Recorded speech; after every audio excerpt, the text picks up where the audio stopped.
South Korea stands as a beacon of democracy and economic prowess in East Asia. The nation rapidly transformed itself from the ashes of war into a global economic powerhouse. This miracle on the Han River is a testament to the resilience and determination of the South Korean people. From authoritarian rule, the nation has blossomed into a vibrant democracy with a free press and regular elections. However, the shadow of authoritarianism, particularly in the form of martial law, has loomed large at various points in South Korea's recent history.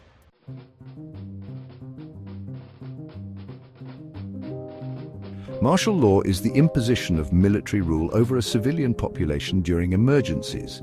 South Korea, despite its democratic progress, has a history intertwined with periods of martial law. These instances have left an indelible mark on the nation's psyche, shaping public perceptions of the military's role in society. The imposition of martial law has often been justified as necessary to restore order, but history shows it often masks attempts to suppress dissent. The recent declaration of a state of emergency has rekindled anxieties about the future trajectory of this vibrant democracy.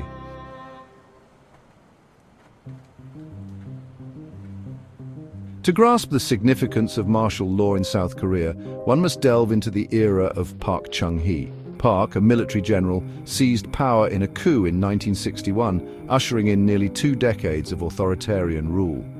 While credited with propelling South Korea's economic miracle, Park's regime was marred by human rights abuses and suppression of political dissent.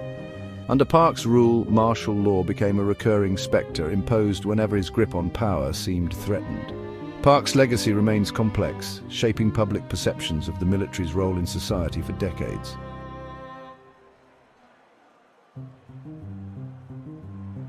The year 1980 marked a pivotal moment in South Korea's history with the Gwangju Uprising.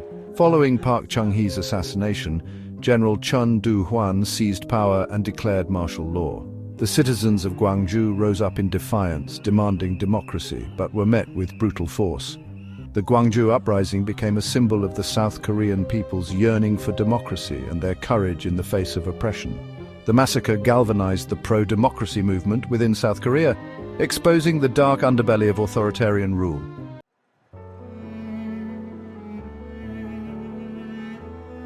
The Gwangju Uprising marked a turning point, but the path to democracy was far from smooth. Chun Do-hwan's regime continued its iron-fisted rule, but the spirit of resistance simmered beneath the surface. Throughout the 1980s, South Korea witnessed a wave of pro-democracy protests, often met with violence from the authorities. The international community's condemnation of the Gwangju massacre put pressure on the Chun regime to implement reforms. In 1987, Chun announced constitutional revisions that paved the way for direct presidential elections, marking a significant victory for the pro-democracy movement.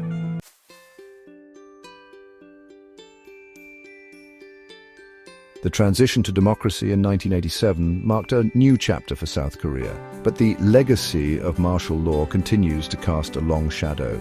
The scars of the past, particularly the Gwangju Uprising, serve as a reminder of the fragility of democracy.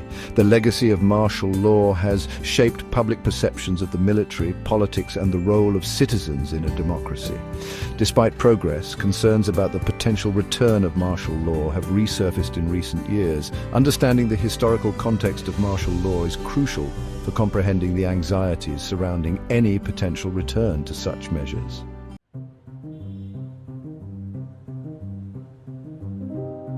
The 21st century saw South Korea firmly established as a democratic powerhouse. Yet, recent events have stirred uneasy memories, raising concerns about the potential resurgence of martial law. President Yoon Suk Yeol, navigating a turbulent period, faces speculation about the potential imposition of emergency measures. While martial law has not been explicitly invoked, the echoes of its past use are difficult to ignore. The South Korean constitution grants the president the authority to declare a state of emergency, which includes sweeping powers.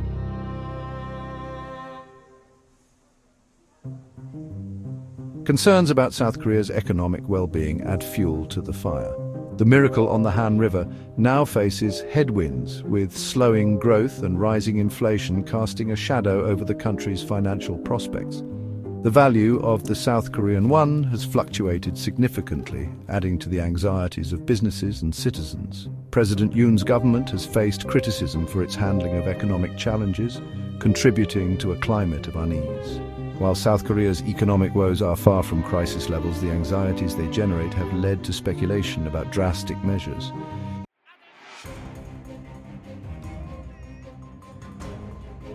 Looming large in the background is the ever-present wildcard of North Korea. North Korea has ramped up its missile tests, raising tensions on the Korean peninsula to their highest levels in years. The North Korean threat includes cyber attacks, espionage, and propaganda campaigns, adding complexity to the relationship between the two Koreas. President Yoon has responded with a show of force, bolstering South Korea's military capabilities and strengthening its alliance with the United States. However, this approach has done little to quell anxieties, with some fearing it could escalate tensions.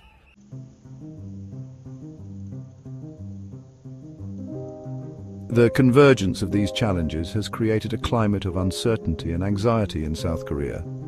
Public opinion is divided, reflecting the complex nature of the challenges facing the nation. Some citizens support President Yoon's firm stance, believing a strong hand is needed to navigate the turbulent waters. Others are wary of his approach, fearing it could lead to further instability. The spectre of martial law, though not explicitly declared, hangs heavy in the air, a reminder of a darker chapter in South Korea's history.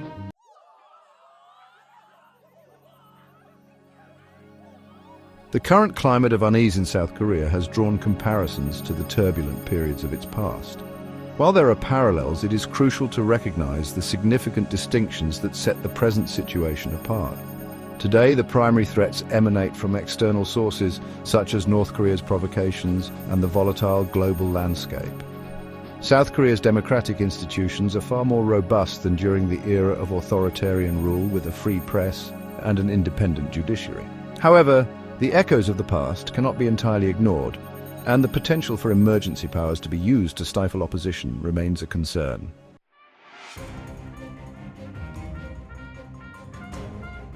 The possibility of a return to martial law has ignited a firestorm of debate within South Korea. Public opinion is sharply polarized, reflecting the multifaceted nature of the challenges facing the nation. Some view the current situation with alarm, drawing parallels to the dark days of authoritarian rule. Others argue that South Korea's democratic institutions are strong enough to withstand any challenges. The debate has exposed a generational divide in how South Koreans perceive the role of the military in society.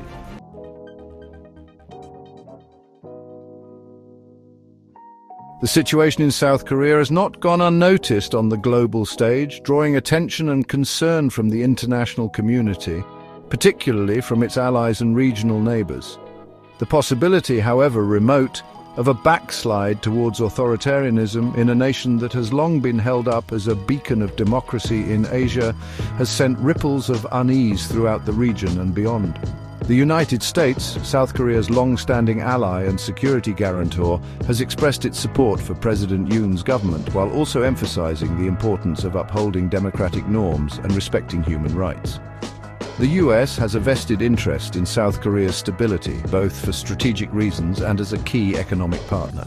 Japan, another key US ally in the region and a country with its own history of grappling with North Korean aggression, has expressed similar sentiments, urging restraint and dialogue while also bolstering its own defense capabilities.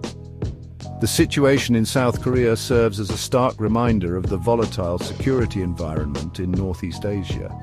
The international response, however, has not been limited to expressions of concern.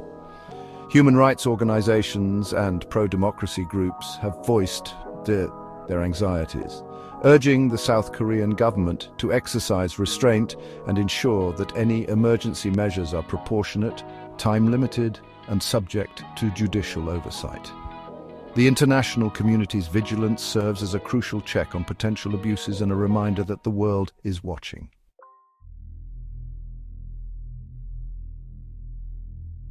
In this age of instant communication and social media, the situation in South Korea has become a battleground for competing narratives, with various actors both within and outside the country vying to shape public opinion and advance their own agendas.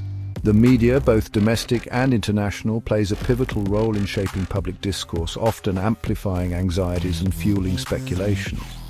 Within South Korea, the media landscape is sharply divided along ideological lines, reflecting the broader political polarization within the country. Conservative outlets tend to echo the government's line, emphasizing the threats facing the nation and justifying a firm response, while liberal outlets often strike a more cautious tone, highlighting the potential dangers of government overreach and the need to protect civil liberties. The international media, often lacking deep expertise on South Korea's complex history and political dynamics, tends to gravitate towards sensationalist narratives that emphasize the possibility of a dramatic backslide into authoritarianism. This tendency to view the situation through a simplistic democracy versus dictatorship lens often overlooks the nuances of South Korean politics and the resilience of its democratic institutions. The proliferation of misinformation and disinformation online further complicates the situation, making it difficult for citizens to discern fact from fiction.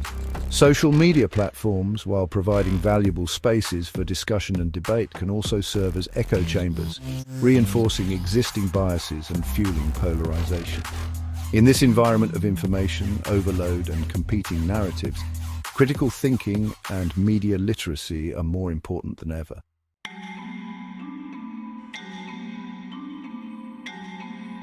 The spectre of martial law casts a long shadow over South Korea's future.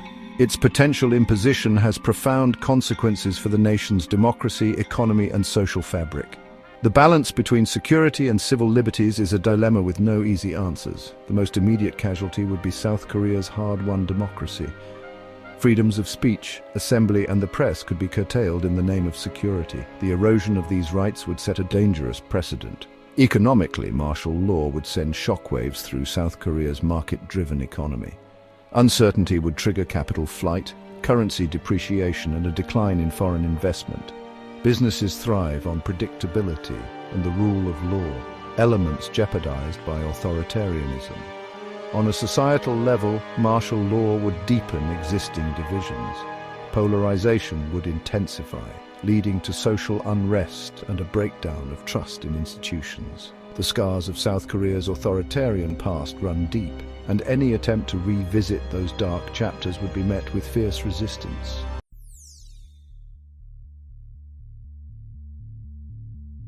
The ramifications of South Korea's internal struggles extend far beyond its borders, impacting regional stability and sending ripples across the global geopolitical landscape. The Korean peninsula has long been a flashpoint where the interests of major powers converge, and any escalation in South Korea could have unintended consequences. The most immediate concern is the potential for miscalculation with North Korea. Pyongyang might interpret any move towards authoritarianism as a sign of weakness, potentially emboldening it to engage in provocations. The United States, South Korea's ally, would face a delicate balancing act.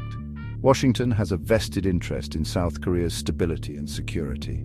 Any overt backing of an authoritarian turn in Seoul would undermine America's commitment to democratic values. China, too, would be watching closely, eager to exploit any opportunity to advance its own interests. Beijing has long viewed South Korea as within its sphere of influence and would likely seize upon any instability. A more authoritarian South Korea might be more receptive to Chinese overtures. The situation in South Korea serves as a reminder of the interconnectedness of the globalized world. Events in one corner of the world can quickly escalate, with ripple effects felt far and wide. The stakes are high, making it imperative for all actors to prioritize dialogue and diplomacy over confrontation.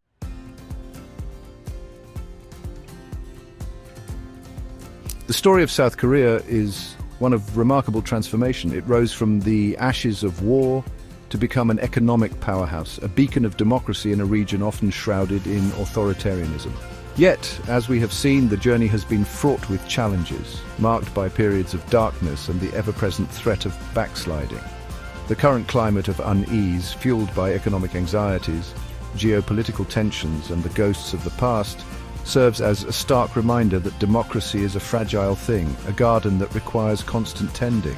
The hard-won freedoms enjoyed by South Koreans today are not guaranteed, They are an inheritance, a precious legacy passed down from those who fought and, in some cases, gave their lives for a better future.